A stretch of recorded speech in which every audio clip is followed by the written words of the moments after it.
welcome back. It is the Vegas Take, Sharp and Shapiro. By the way, quick reminder, we are moving to 9 a.m. to noon starting August 12th. I always love talking Rebel Hoops. Doesn't matter really who it is. I enjoy doing it. And the guy we have with us in the studio right now, he started off as a head coach here at Findlay. I believe he started off video coordinator over there, right? Then he's the head coach at Findlay.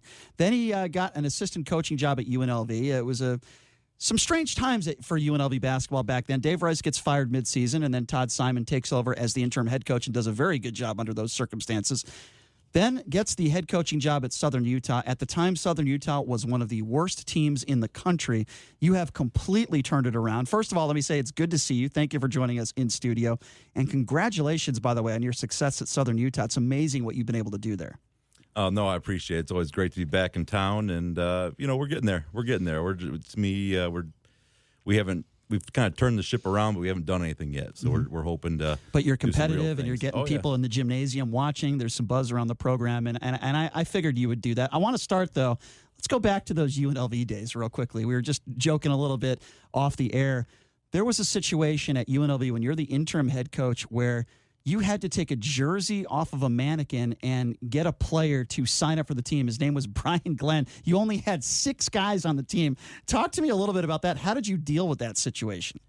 Yeah, it was interesting times to say the least. We started off in a little roll, kind of got it going, had a little momentum, and then, as you know, the injury bug just eviscerated the roster to a degree. And you had Steven Zimmerman that year. Yeah, and Pat McCaw. And Pat McCaw and Derek Jones. I mean, we had quite a talented roster, but as you know, Derek Jones had the NCAA issue. That was a joke. I'm just gonna, I know you can't really say it, but the NCAA is a joke sometimes. That was ridiculous. I'm just going to go on the record saying that. Are you surprised at all at how successful Jones, because we all knew he was an incredible athlete, right? But did you think he would be a solidified NBA player at that time?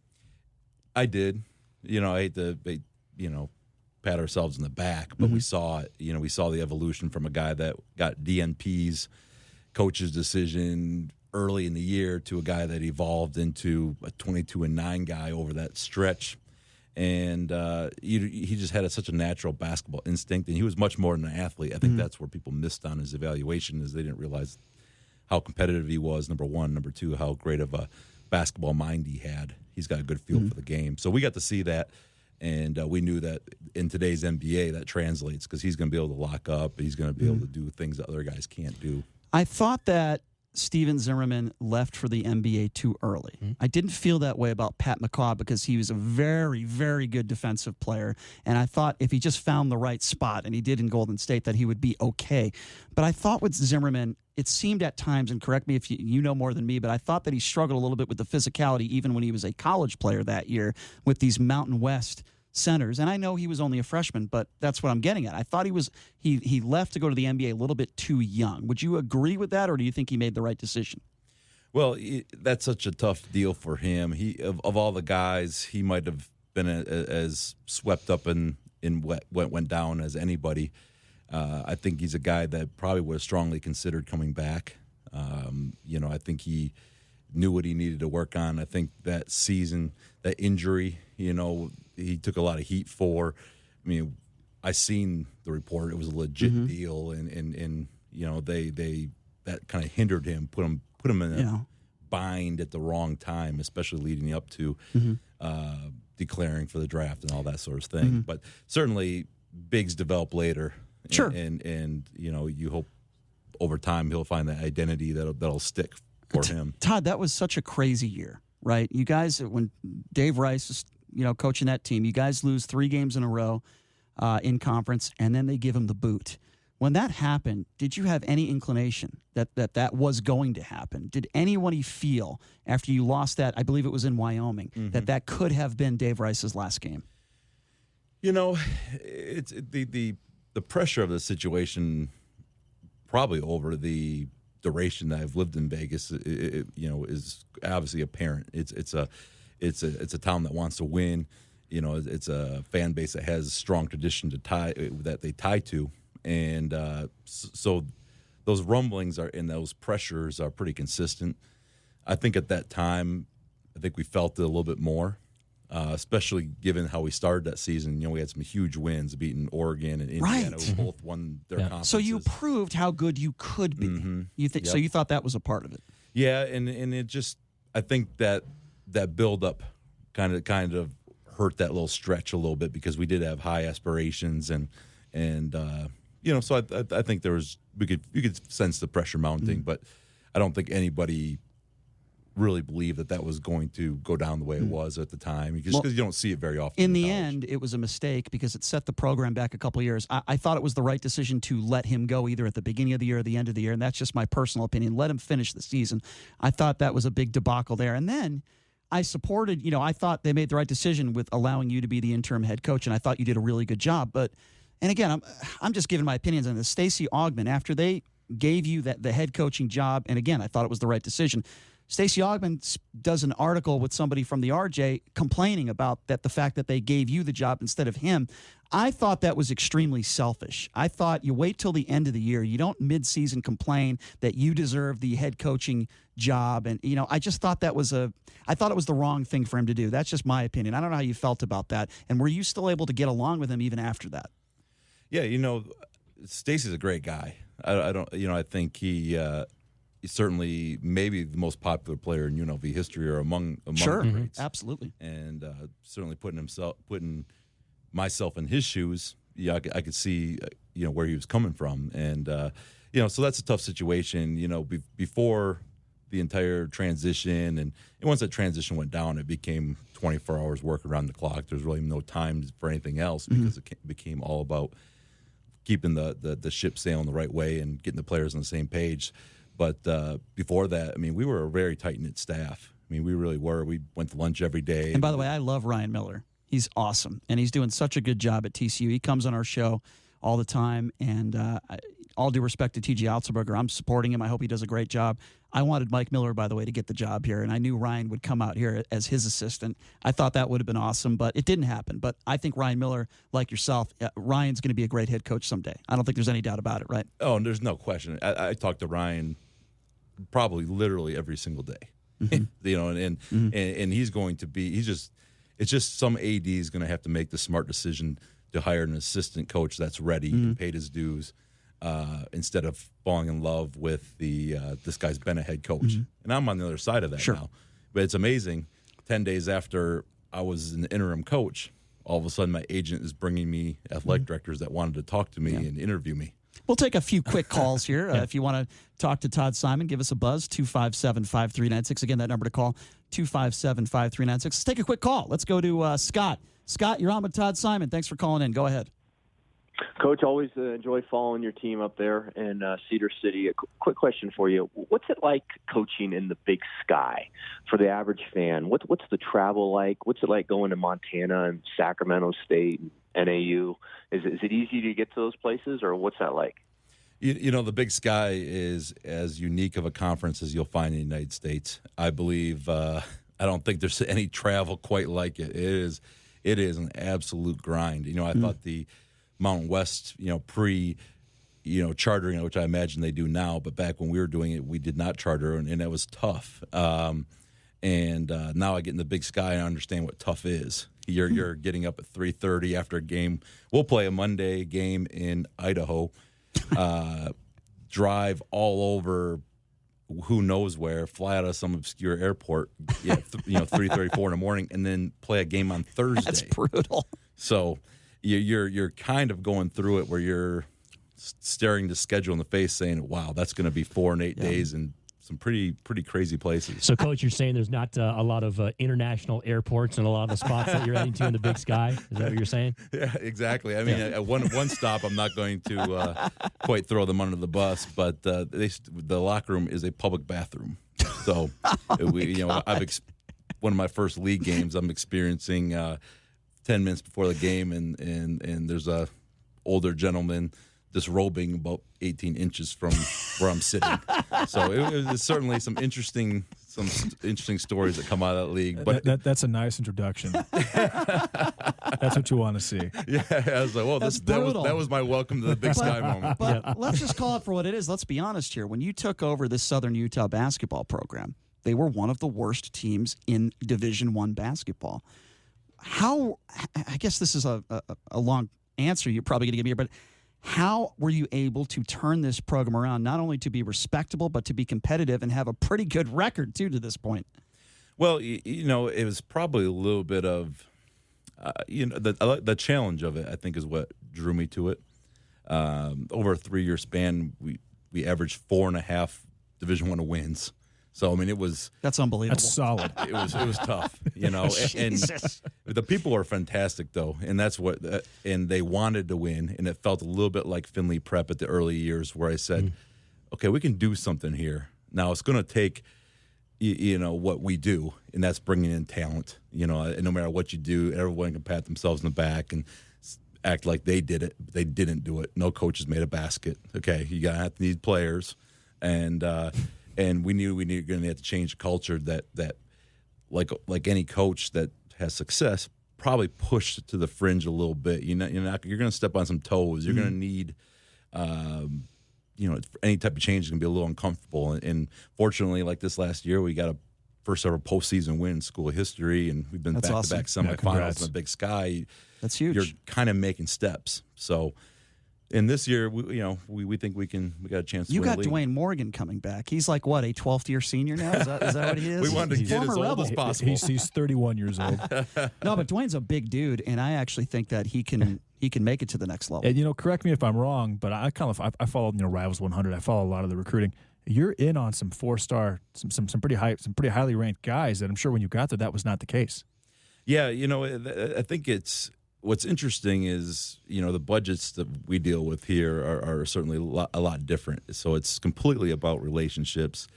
And that's it. I mean, that's really what it is. I mean, you say, well, why are people coming? Why are we getting this transfer? I mean, we got 6 or 7 transfers on the roster right now from higher levels, some top 100 guys that used to be 4 stars, this, that, or the other. And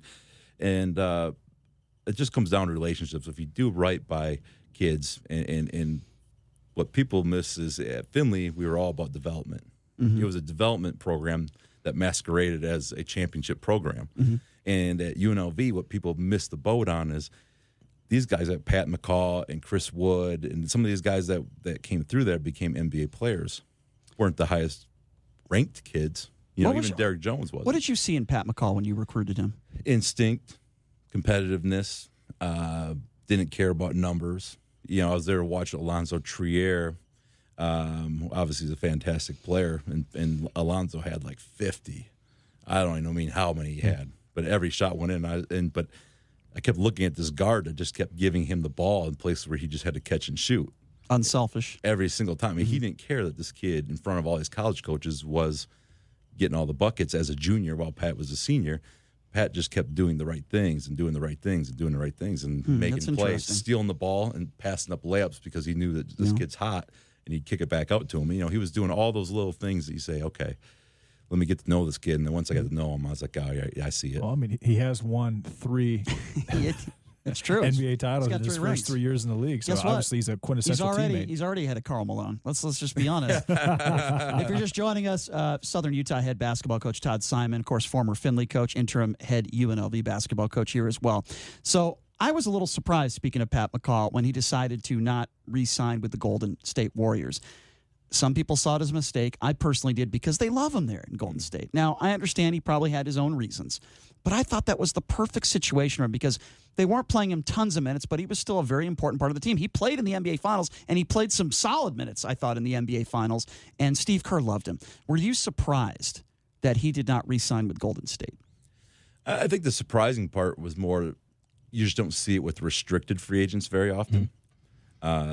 But to Pat's credit, he bet on himself in a big way and basically kind of stared at a deal where you re-sign for a couple years and your minutes are restricted. You get another contract year. Who's to say in that next contract year your minutes won't be restricted again on a team that talented? As you know, in that year leading up to it, they signed Nick Young. You have Livingston, you have Iguodala. Teams like that attract that let me go take one last ride for a cheap contract, veteran. Right. So Pat, from a business standpoint, and I'm putting words in his mouth here, but but I can Doing a good job of it, though. Yeah, he's staring at like 3 more years or 4 more years of not so not that lucrative deal. But I think he just bet on himself and said, "Hey, let me get on the floor. I'll show you what I can do." Yeah, he can lock down. I think basically anybody in the NBA right now. He's kind of like the new age Bruce Bowen. Hopefully, he can develop that 3-point shot. That's a really good comparison. I see him as like a Bruce Bowen type player. Yeah. Chris, you mentioned Chris Wood, of course, too, Coach. A guy, much like Derrick Jones Jr., has shown flashes in the NBA where he's been productive. And look, these guys are so young, too. They still have so much ahead of them as far as their career. Your thoughts on Chris Wood at the NBA level? I believe he just signed with the Detroit Pistons with a free agent contract there. He's kind of bounced around a little bit, but he's definitely shown flashes. Yeah, Chris just turned 24. You know, I think we were discussing it. I think he was younger than 4 of the Texas Tech starters. That's incredible. He's 3. He was definitely younger than Mooney. And he's going into his 4th year in the league, and he's a millionaire a couple times over. Mm-hmm. Well, it's kind of like Rashad Vaughn. People forget he's only 23. Yeah. But does he have an element to him like he's got that size, he's got that length, you just can't teach it, and athleticism to go along with it that is special for a guy that is trying to make the NBA? Oh, he's the rarest talent that I've coached. Oh. He really is, because he's 6'11". As a junior, he was about 6'7" when we initially brought him. He was rail thin, didn't play much on his JV team, and sounds like Michael Jordan. Yeah. But he was our scout team point guard. Right. So I think I've been pretty right with you so far. I said when you didn't get the head coaching job here at UNLV, I said you're going to be a head coach somewhere else next year. You're going to go somewhere else and you're going to succeed. Now, I know this is probably tough for you to talk about because I know they just gave you a new contract, and rightfully so. You deserve it. Look what you've done with the program. 3, 4, 5 years down the road, I think you're going to be coaching a big-time program. Now, I know Southern Utah probably does not want to hear that, but that's a good thing because that means you succeeded at Southern Utah and you did the job. So let me ask you this. In 10 years from now, where do you see yourself? Gosh, I'm not very good at these type of things. Don't say coaching the LA Lakers. Well, I'm very much make the big time where you are. In terms of my mentality, I stayed at Finley for 7 years. It's a long time. And we were having job offers after year 2 and 3. It was. Were you really? Wow. But anytime you have talent and people are always looking for, good aggressive, young guys, I guess. But I stayed there for 7 years. And I would have stayed at UNLV 1,000 years as an assistant coach. That's fine. All I want to do is win. Mm-hmm. I enjoy this building process.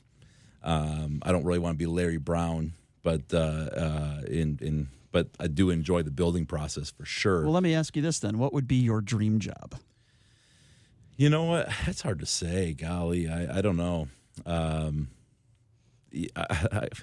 like where I'm at. To be honest with you, as crazy as it sounds, you should. There's going to be, Yep. and I've been upfront with folks. If there's something where you're changing generational wealth, let's call it like it is, and every coach you're not supposed to say that, but at some point, I got kids, I got 4 I of them. thought he was going to say Las Vegas Aces. Oh, Bill Lambier's doing a pretty good job there. He's doing all right. Go ahead, Chris. Well, Coach, I'll toss this out there. Look, we're both Michigan guys, okay? And I happen to grow up about 5 miles from East Lansing, Michigan. And Tom Izzo's a guy who, of course, has had a storied career there and is not getting any younger. I think there's some people up in that neck of the woods that would be very interested in someone like yourself. But it kind of leads me to my question. As growing up in Michigan, who were the guys when it came to basketball that you looked up to and that inspired you to get involved in the sport? Tom Izzo, for sure. I was about 15 miles from there, and you come up in that footprint. And I was a Michigan fan growing up. I loved Michigan football, Michigan basketball, you name it. But then here's a guy from Upper Peninsula,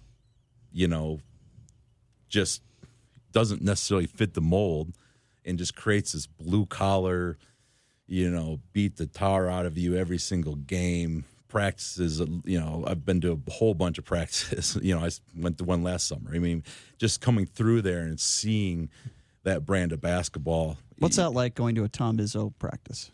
He's a master psychologist. I need somebody like that in my life. Honestly, probably needs two. Coach, you mean master psychologist, as in he could be a psychiatrist? Is that what you're saying?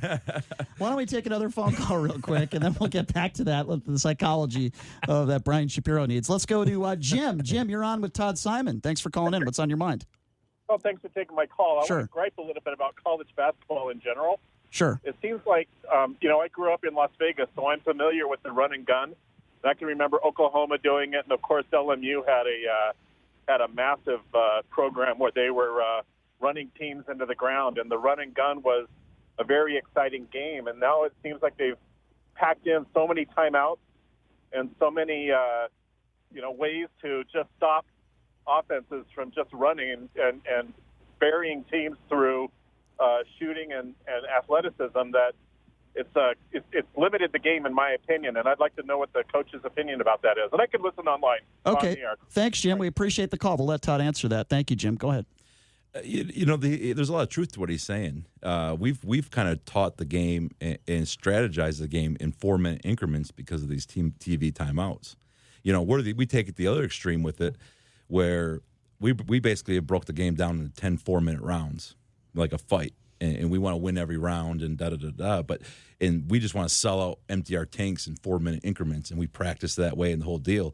But on the flip side, what you've really seen in college basketball is a bunch of teams that take the air out of the ball, grind you to a halt, coaches that control every possession.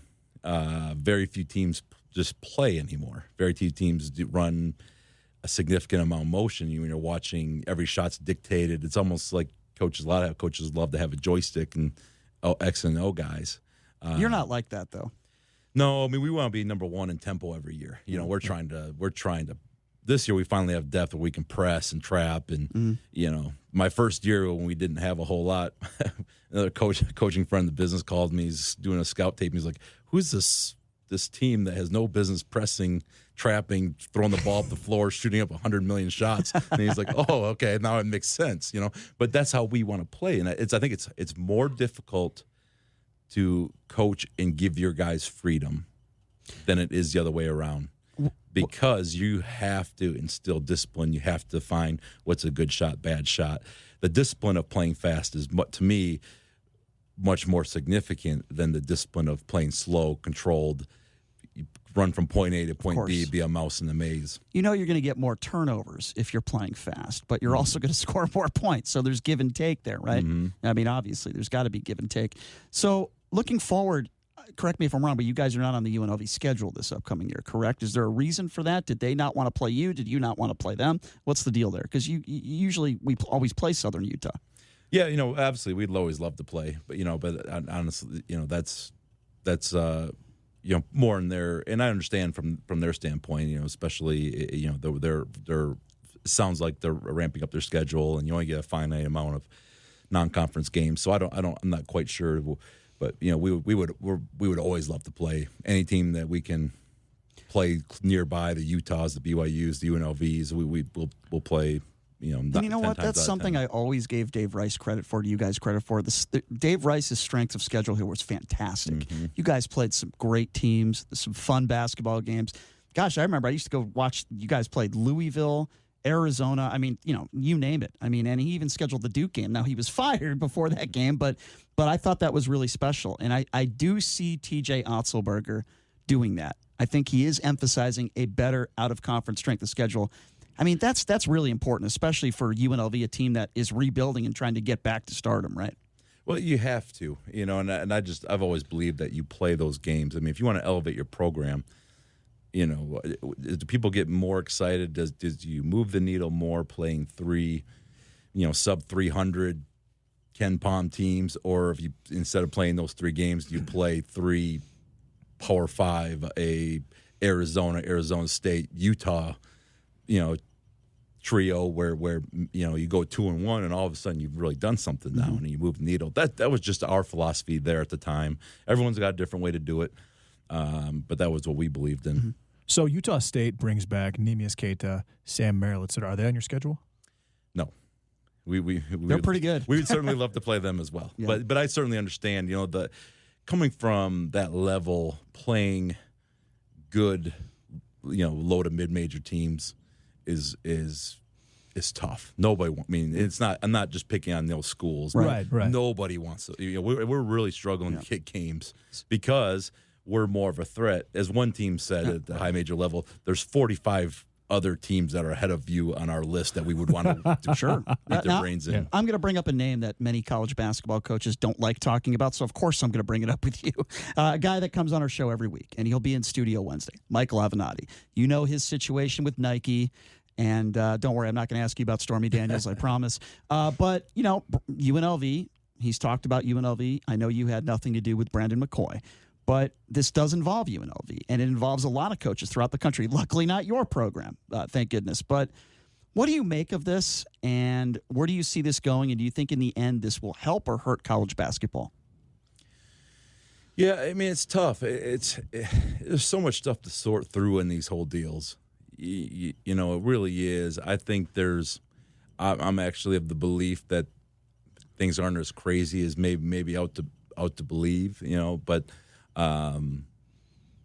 certainly I think overall the whole situation in general, I think will deter enough folks to just anybody that was on the fence. I think those folks are back inside the lines, and I think the other ones that are over on the other side of the fence weren't coming back anyway. I won't ask for names. I don't want you to give, but because you're a great recruiter, you did a great job here at UNLV. You and Ryan Miller did a fantastic job. Have you ever had a situation where a parent went up to you and asked flat out for a bribe? No, I don't. Most of the stuff that in recruiting you see coming 100 miles away, but we were also not on the invited list. We weren't a major shoe company school. Mm-hmm. You know what I mean? It wasn't like we were getting any help in that regard. But and then on the flip side, it wasn't like we weren't in the agent scene. That wasn't our deal. We weren't. For whatever reason, it just that we kind of steered clear of all that stuff. I think that's more of a, probably a top 25 programs that are consistently churning out numerous guys. You're really only talking about top 100 kids or top 50 kids or top 30 level kids that are even of interest in all this stuff. So I get the impression, Coach, that you don't think it's any type of doomsday scenario for college basketball, given, look, a lot of this information has come out in recent months, and it's been a story, yet still, once March Madness rolled around, right, it was almost like it was in the background, right? And we just focused on the competition on the court and on the teams that were going to the big dance and on college basketball postseason tournaments. So I get the impression from you don't think it's something that's going to have any long-standing damage to the sport. I think that I think it's like anything. There's a bell curve to it. Mm-hmm. I think there's a 10% that on both sides of the deal that are going to fall one way or the other, and I think the rest are. I think the general fan bases is kind of little bit like the intertwining of politics and sports. Mm-hmm. I think there's a big non-vocal majority that would like to just. This is a form of entertainment. This is a form of school pride or whatever, and they're not really interested in it. That's sure. So I think as time marches on, things will be corrected. Mm-hmm. And certainly compliance departments have tightened up, and every 2-3 days I'm having communications about something with compliance with our staff to make sure that you're doing things the right way. Yeah. And you mentioned it'll get corrected. That could be either by paying the players or them getting compensated in some degree, or a situation like where LaMelo Ball, RJ Hampton, they're going to Australia. Do you think that that's going to happen? A lot of these players are going to, the highly ranked high school players will end up playing ball in Australia or Europe? Yeah, the world's gotten so much smaller. And I don't think it really required this to open those borders a little bit for the players. Quite frankly, a lot of these kids have, 15 years ago, it was kids staying regional was not a thing anymore because they travel all over the United States for AU. Mm. Now they travel all over the world for this global thing or this thing or that thing. So these kids aren't afraid of going to Australia or whatever. And once one or two does it and they talk about, it's great. This is, it was sure. Right. It just becomes normalized. Talk about a change of lifestyle. I'm going to get back to this before we take a break. I mean, you lived in Las Vegas for a long period of time, right? And I love living here. So you move out to Utah. I mean, and I know you're a family man. You're a happily married guy. You got kids. But this is a different lifestyle for you, right? Different in the biggest stretch of the word different. Talk to me about how you're able to adapt to that lifestyle out there. Well, my beginnings were in a 1,000-person, one blinking stoplight town. So, right. Running to McDonald's was a big deal. And so hey, it still is for me. Yeah, but so coming from, and my wife is as well. We're both. Her town was 500 people, so we were. You're used to it. This, people say, how do you adjust to a 30 to 40,000 person town? And it's like, it's still a city to me. I mean, we still, sure. But at the same time, this isn't really an occupation. When you coach and do it the way that we're doing it, it's kind of something a little bit bigger than that. So you're in the office, sure. You're in the gym, you go home, you spend some time. I got neighbors that like, oh, you're my neighbor? I didn't know you lived here. This is 3 years later. That's cool. But when you're working late, you're out all the time.